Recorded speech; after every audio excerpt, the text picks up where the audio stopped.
we gather to remember those who have survived domestic violence and to remember those whose lives were stolen by domestic violence.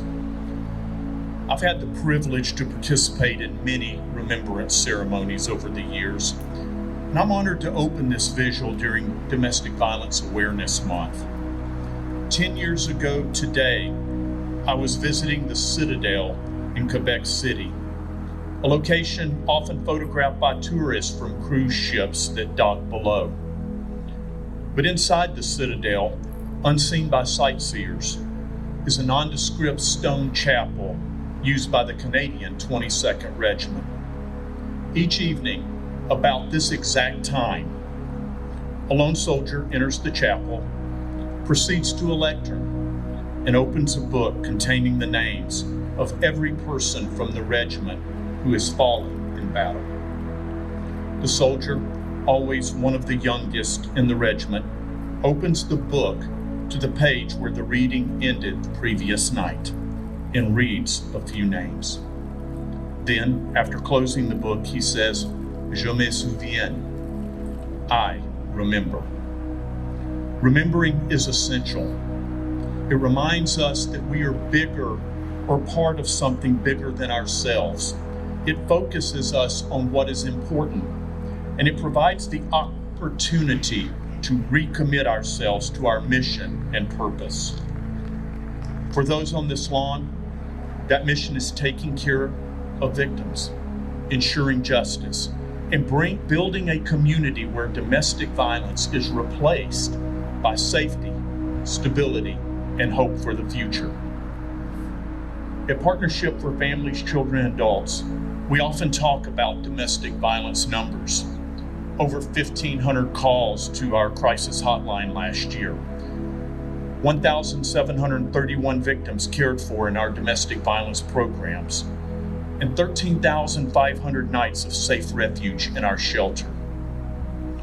Numbers and metrics are useful, but they can also be a comfortable or polite distraction, which allows one to escape or avoid the tragic reality of domestic violence.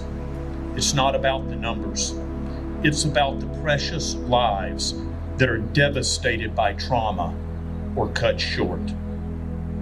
Cut short along with their relationships, their dreams, and their tomorrows. Remember. Just over 2 years ago, Partnership lost one of our own.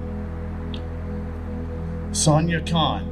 Sonia was a bright and compassionate young woman, a 29-year-old UTC graduate and an intern at our domestic violence shelter. She dedicated her life to helping others. But on July 18, 2022, after moving to Chicago to begin her professional life, her abuser traveled from another state to Chicago, where he shot and killed her before killing himself. A beautiful life cut short by domestic violence. Think about Sonia, for she is not here. And remember Sonia and the other victims of domestic violence. They are not numbers. They are mothers, sisters, daughters, friends, and neighbors.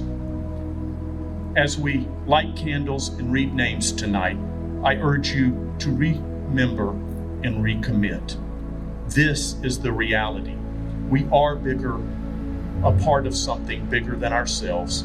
This is why we fight for every person impacted by domestic violence.